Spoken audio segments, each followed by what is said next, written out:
Merry Christmas, Happy Holidays, and welcome back to the Deadology Podcast from Pencil Hill Studio, New Paltz, New York. I'm your host, Howard Weiner. Today is December 26, 2023, and this is episode 21 of the podcast. 44 years ago today, the Grateful Dead played in Oakland Auditorium. That was 12/26, 1979. It was a show immortalized on the Dick's Pick series as Volume 5. And for Deadheads in attendance that night, it was a huge Christmas gift from the Grateful Dead. Definitely a one-of-a-kind, distinctive show. And we're going to take a deep dive into that one. A lot of unique twists and turns.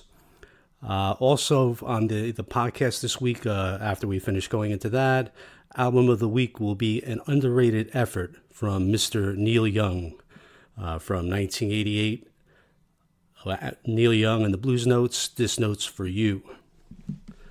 So and also coming up next week for the podcast is going to be an interesting episode, New Year's Eve.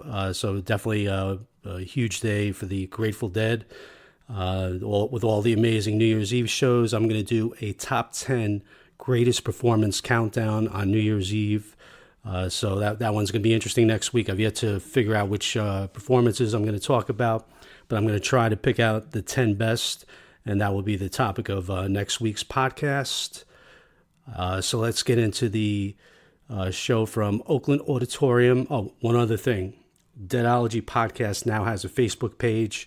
I was looking for a place where people could comment and add stuff to the podcast. If you have ticket stubs from the show, photos of the Dead from that night, or anything to do with the topic, it's the Deadology Podcast on Facebook. You can go there, like the page, and just comment on the episodes as they come out.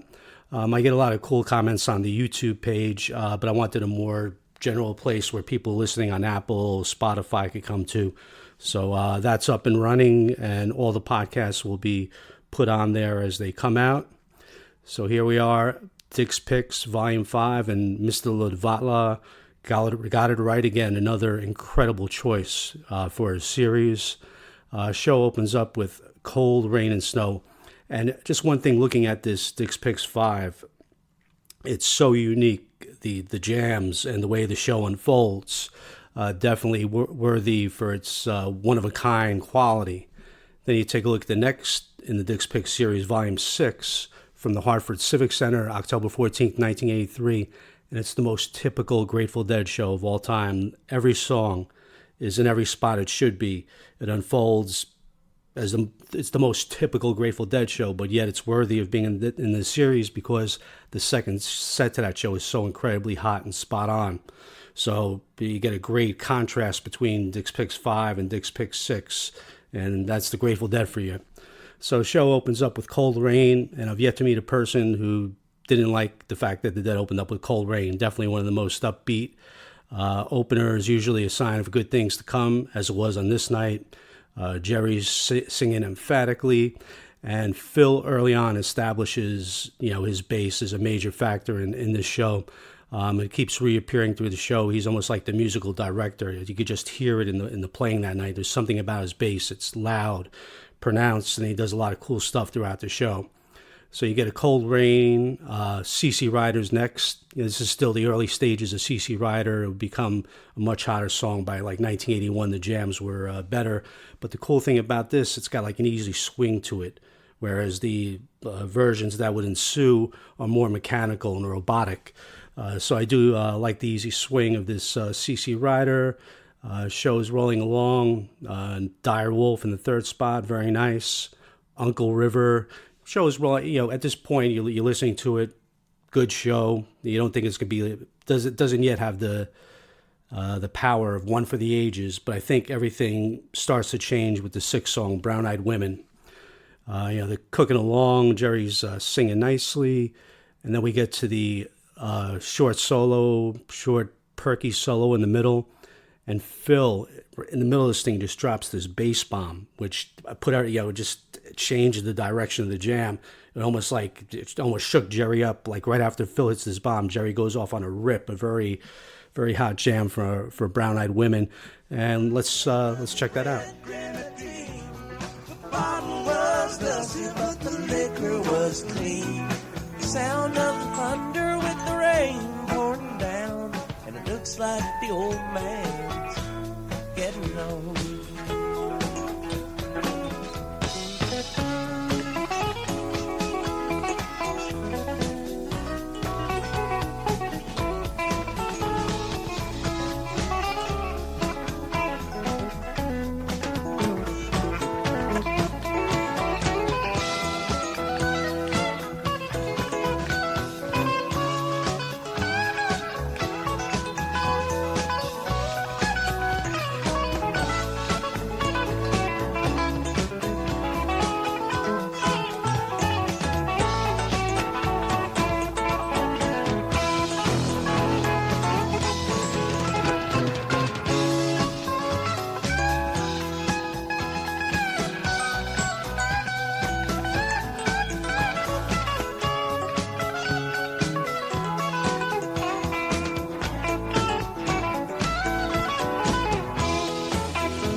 An extra spicy jam there, and Phil is a disturber of the peace on this night in Oakland, 44 years ago today. So the show moves along. New Minglewood Blues is next. Hot version. It sounds like Jerry wanted to go off a little more on his solo, but Bob came in. All's good. Hot Minglewood. Next song, Friend of the Devil. And when Dick's Picks Volume 5 first came out, I remember getting it. I wasn't as obsessed with the Grateful Dead during the 90s as I was before and after. Just because I was taking in so much new music, all the Dylan and Miles Davis, and I was just huge into my CD collection. And, unfortunately, Jerry's passing in 95. I regained my obsessed status in 2000 when the archives became available online and downloading music. So I'm trying to say I didn't get into Dick's Picks 5 as much as I should when it first came out. But the one song that stood out for me when I was listening to it, and I was like, this is the best version I've ever heard, is The Friend of the Devil. I mean, Jerry singing on this is so sweet. It's just a poignant version. Brent's sounding great. I mean, Brent's established in the band now towards the end of '79, and the solo by Garcia here is incredible. Just 2 rounds of percolating guitar licks there. Definitely one of my favorite Friend of the Devils. The Devils from this era were very good. From like '77, they where they only did 1 round, where Garcia would just do 1 round. Now they do, it's typical for Garcia to do 2 rounds and Devil moving forward. And Double the Garcia is always more fun for us listening fans out there. So we got The Friend of the Devil, Looks Like Rain next. We're closing in last 2 songs of the set.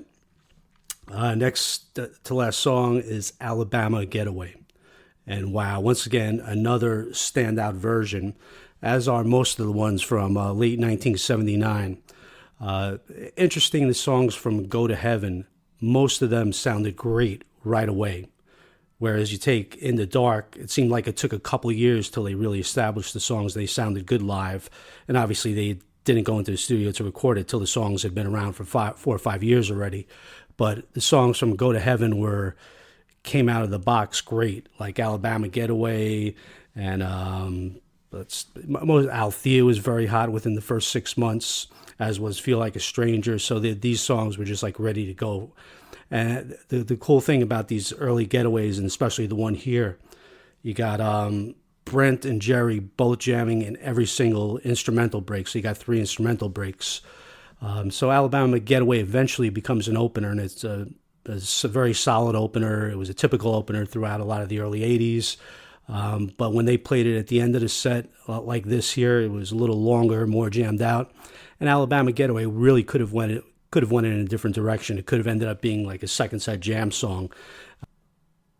Let's check out some of this second instrumental from the Alabama Getaway Oakland Auditorium. Say what about Alabama? The keys are coming back to me. Alabama, get away, get away. Alabama, get away, get away. Only way to please me is just sit down and leave it walk away.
A powerhouse version of Alabama Getaway for you. And I believe there's one from the Stanley Theater. I'm trying to remember the date, maybe November 30th, 79.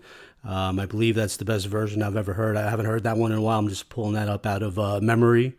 But all the Alabama Getaways from this 79, early 1980 era, very hot. Can't go wrong with any of them. Set ends with Promised Land, and this is a scorcher, one of the hotter versions of this you'll hear. And it's interesting how Promised Land developed into a much better song as the years rolled by. If we think back to 1972, Europe 72, when they started putting Promised Land in the sets more predominantly, it wasn't much of an instrumental there. It was just basically the song, a Chuck Berry rocker, enjoyable. And Greatest Story, which would be the other pairing for Alabama Getaway, the Dead original, just a killer tune. Like a to me, it was a masterpiece in 72 through 74, just with the jamming of it, one of my favorite tunes to go to. And then as we move forward into 79, 80, 81, Greatest Story has been reduced to a cookie cutter song where the jam is pretty much the same every time. They really don't add any length to it. And Promised Land has developed into the better instrumental, regardless of which song you really like better. The better chance for improvisation comes in Promised Land, which would have been unfathomable if you go back to 1972 and listen to those two songs.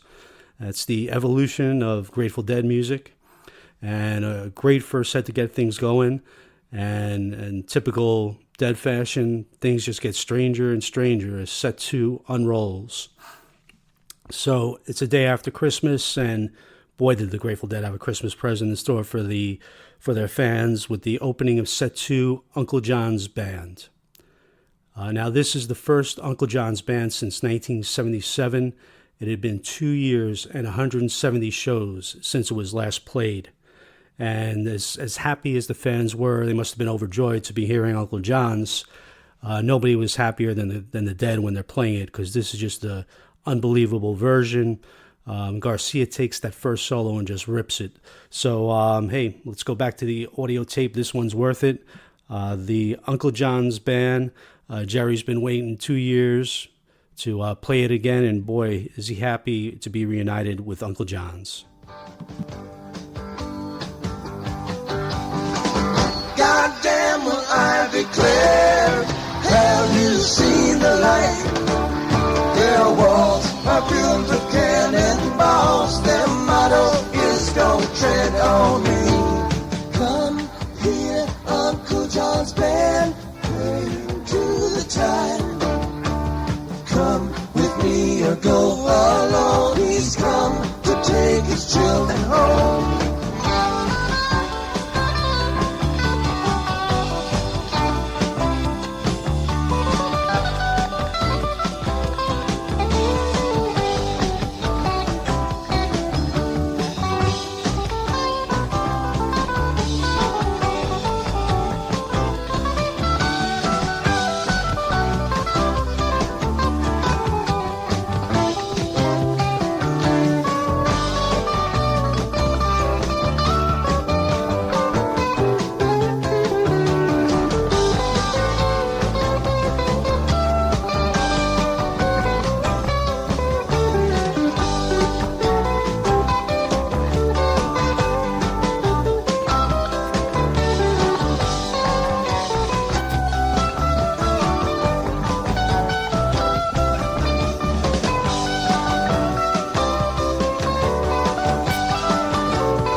Same story the crow told me.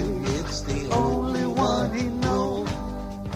Like the morning. Jerry Garcia and Fuego.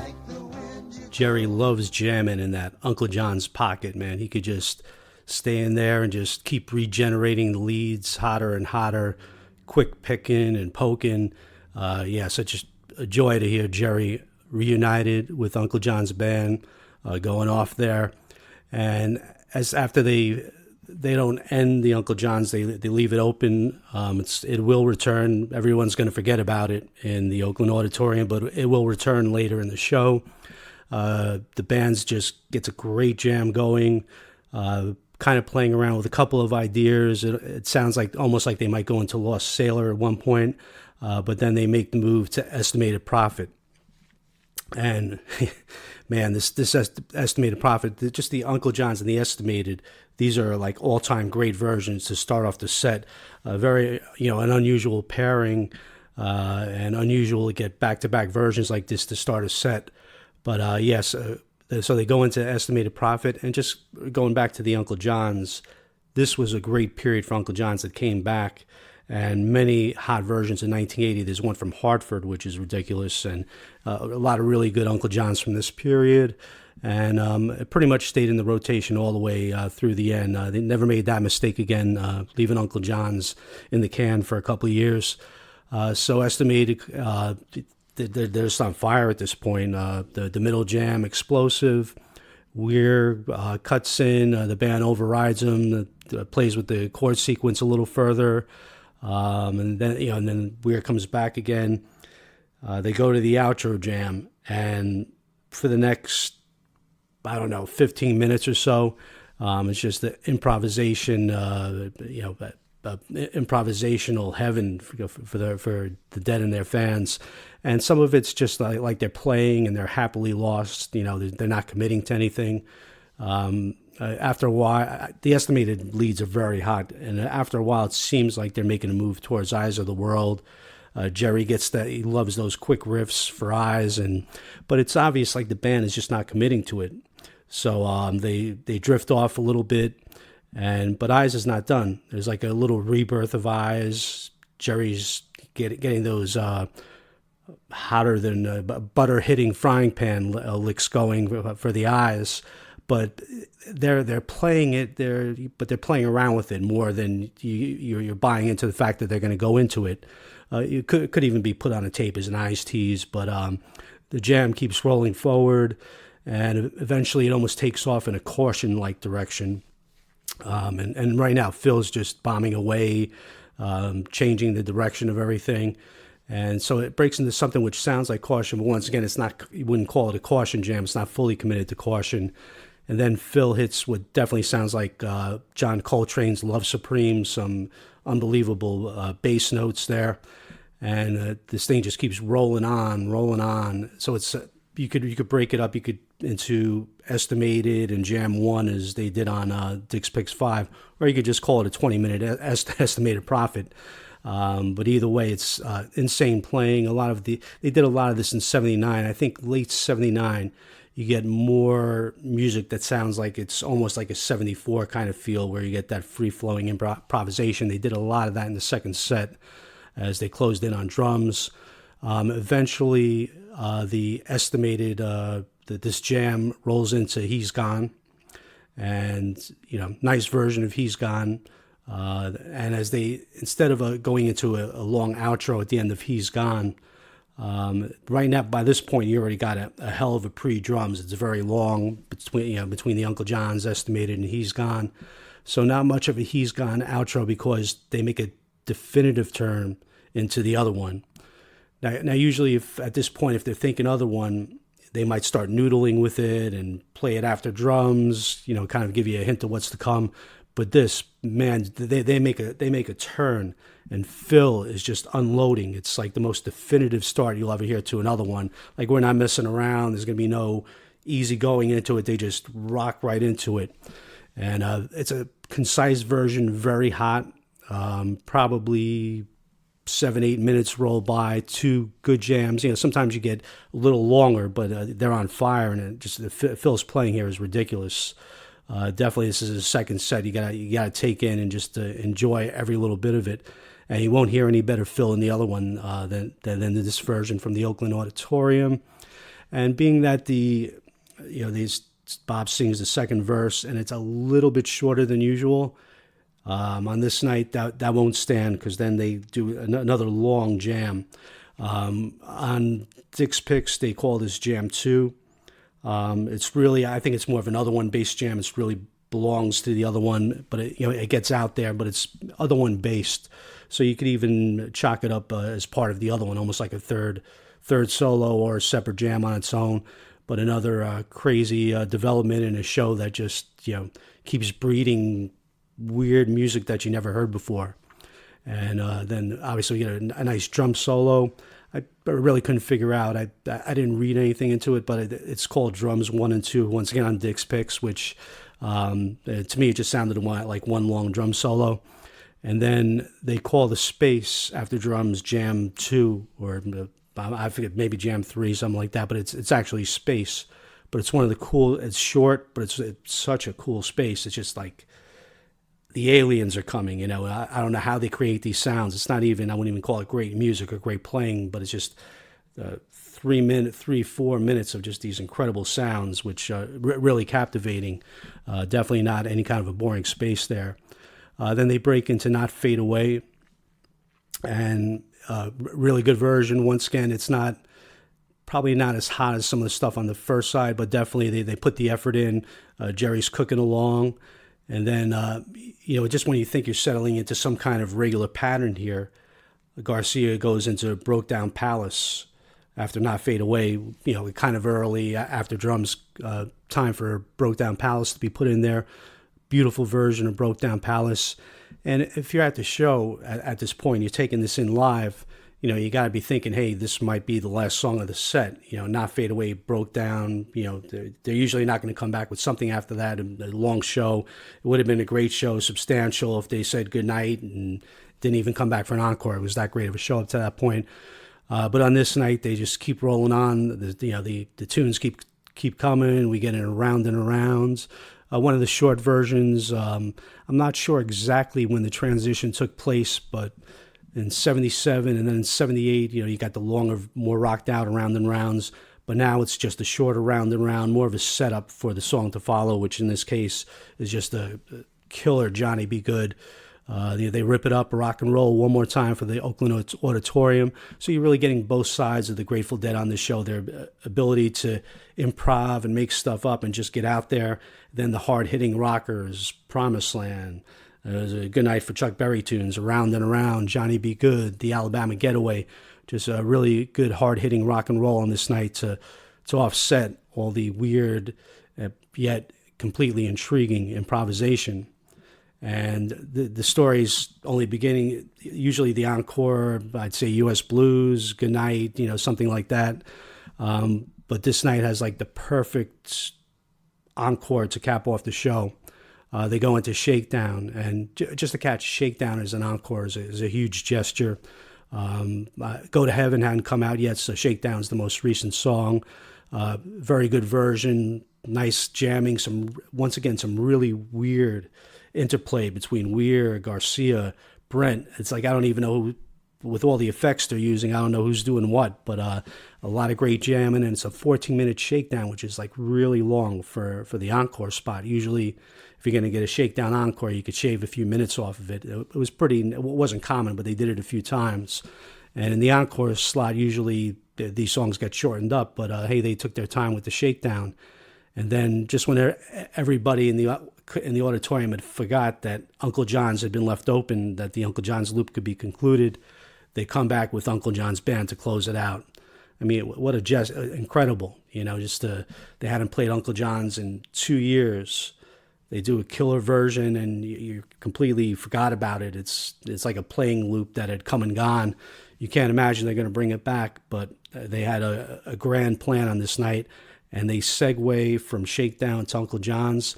So let's close out the 12/26/79 and hear that Uncle John's Band reprise.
Uncle John's band on the riverside.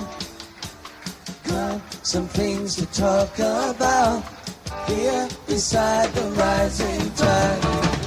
Come here, Uncle John's band, hey, to the tide. Come on along or go alone, he's come to take his children home.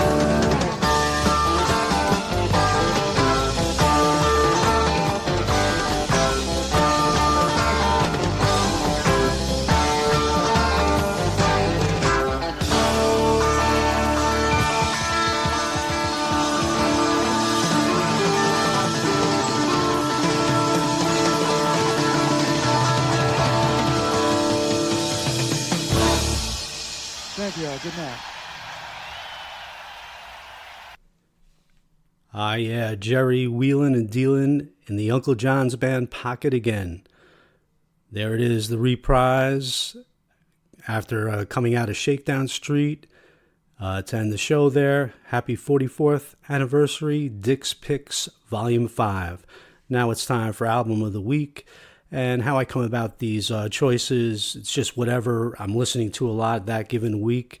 And usually it's a pretty damn good album if it tears me away from the Grateful Dead listening. And this week it's Neil Young and the Bluesnotes, This Note for You, This Note's for You. And usually I'll pick an album that's not a well-known masterpiece like Bob Dylan's Highway 61 Revisited. Something a little more overlooked will usually be the album of the week. So yeah, this one's a gem, which I definitely think is the most underrated album in Neil Young's canon of albums, and that's what happens with guys like Neil Young, Bob Dylan, Van Morrison. They come out with so many great albums that really good ones just kind of fly under the radar and get lost, and even the artists themselves forget to or choose not to play songs from them as time goes on. But yeah, this one just unbelievable album. Came out in April of 1988, and it was part of what brings back such good memories for me with this album. Is I saw Neil Young that summer in Pier 51. I think it was Pier 51. Not exact about the number, but it was on the west side of New York. Summer night, I saw Neil Young and the Bluesnotes. One of the best concerts I ever saw. Crazy good. And I knew all the songs from the album, This Note's for You. At this time, in or before this time, we got the Dead had In the Dark. It was a great little renaissance for famous artists. You had Bob Dylan was in the studio around this time with the Traveling Wilburys, recording their first album. And then Dylan would go on to do Oh Mercy. George Harrison had a hit with Cloud 9. Petty would do Full Moon Fever. Roy Orbison would do Mystery Girl. So yeah, lots of just great albums from great artists, and all these tours. Like back in this is like 35 years ago. People were counting these artists out, and most of them are still cooking these days. So you got also the Stones and the Who were touring that summer. Stones had Steel Wheel, so it was a great little renaissance. A period I look back very fondly on. And so getting to this Neil Young and the Bluesnotes, first song of the album is incredible. It was incredible in concert. It's incredible to start the album off. 10 Men Working. Neil sings, you got to dig we're going to dig the groove. We're going to hammer the blues. You can't sit down because we got a job to do. 10 Men Working. That was the theme of this band. And boy, did they put that across. It was such a great, not only studio band, but live band. And the beauty is when Neil would cut into an instrumental jam, then the horns would come in at the right time and they would just go back and forth. And I've never heard anything like this in the studio or live, where a horn section would sound so good with the lead guitarist. It's almost like Neil's guitar was meant to be played. The way he plays guitar was meant, perfect mesh to go with horns, and the way they just trade back and forth. And one of his best bands, just incredible. So you got 10 Men Working, and the strength of any great album is coming out strong, and this album comes out, hits hard on the first three songs. This Note's for You is number 2, and it's pretty much like an anti-commercial statement. Surprisingly, it did get nominated for an MTV TV video, even though I did very little with MTV back in the day, like watching it. but I guess that was probably the most popular part of the album that had some life to it, was This Note's For You, the video. But such a great song. Neil sings, ain't singing for Miller, ain't singing for Bud. Won't sing for politicians, ain't singing for spuds. And then he would, This Note's For You. And in concert, he would sing This Note's For You as he would mimic himself on guitar. Very cool, great tune. And since I keep mentioning the concert, there's like well, not a companion album, but they eventually, many years later, released Blue Note Cafe, which is this band playing all these tunes plus more. I'd also recommend, besides the studio album, getting that Blue Note Cafe. There's probably 7-8 songs that this band was written for this band to be played, which never made it onto This Note's For You. So Blue Note Cafe is definitely, I think that came out about 5 years ago, if I'm correct on that, not sure. And then song number 3, Coupe de Ville. Now this song has, these rocking blues songs, swinging rocking blues songs, and then there's about 3 or 4 slow tunes where they really take it down a notch. This one is the most touching, Coupe de Ville. And once again, Neil sings, can't carry this monkey around all by myself. If I can't have you, I don't want nobody else. And the music is just, man, what a throwback, beautiful ballad it is. Touching the way Neil sings, and there's a great trumpet part in there. So, and then Life in the City is number 4 on the album, and such a strong start to the album. And this is just a straight out rockin', swinging blues number. And I'll never forget that night. I'm on the west side by the pier, just looking at New York City while Neil's playing Life in the City. So yeah, great memories there. The album rolls along. I think the middle part has a couple of good tunes. Married Man, once again, great exchanges. It's almost like the horn section is almost like the drums keeping the beat on this one. And just the back and forth between Neil and the horn section there. Married Man, cool tune. Sunny Inside. I was about to say silly, maybe not silly, but a simplistic little love song, but just so upbeat. The spirit of it is cool. No lead guitar in there. It's the horn section takes over and does like a nice bit in there. There's a few more slow songs on the album, but song 9 is the killer. Hey, hey, my woman looks good to me. Not hey, hey, my, or my, hey, hey. This is just hey, hey. And this Neil sings, get off of that couch, turn off that MTV. Hey, hey, my woman looks good to me. And it's a rocker. It was great to see live in concert. And I think very simply that the message here, or the way I interpret it, is, screw MTV and sitting down and watching videos, experience live music. And, the whole MTV period, by that point in my life, I hadn't when MTV came along, I couldn't care less, because I was already creating all the videos in my mind as I've been listening to songs all my life. So it was almost like an intrusion on my listening pleasure to throw a video out there, which a lot of times wasn't even in the artist's intent to have that statement. I think music, there's just so much you could do with it in your own mind just by listening to it. A video kind of limits your ability to do that, and kind of limits the listener's creative listening process. So yeah, was never a big fan of watching MTV videos, although some of no doubt getting some of these artists on camera is cool, and now and then I go back and check it out. But whenever I listen to music, I got my own videos going on, my own interpretations, and that's the whole point. It's a creative process between the artist and his fans, and MTV definitely interfered with that. Hey, hey, my woman looks good to me. So yeah, check out Neil Young and the Bluesnotes. This Note's For You if you haven't heard it before. I'm sure some of you out there already love the album and dig it, dig the groove. So a couple of cool albums. Dick's Picks 5s with Phil's Rumbling Thunder Bass Bomb. So that's the end of episode 21 of the Deadology Podcast. I'm your host, Howard Weiner. We now have a Deadology Podcast page on Facebook. Check that out if you have any comments on the show, anything, pictures, whatever you want to add.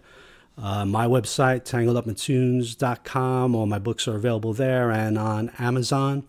And I'm looking forward to next week. I'm looking forward to the research, picking out the 10 best performances from New Year's Eve. We're going to do a little New Year's Eve countdown. If everything goes as planned, I will be doing it on New Year's Eve, and the podcast will be out New Year's Day. Looking forward to that. Thanks for listening. I'm your host, Howard Weiner. Until we meet again, peace out.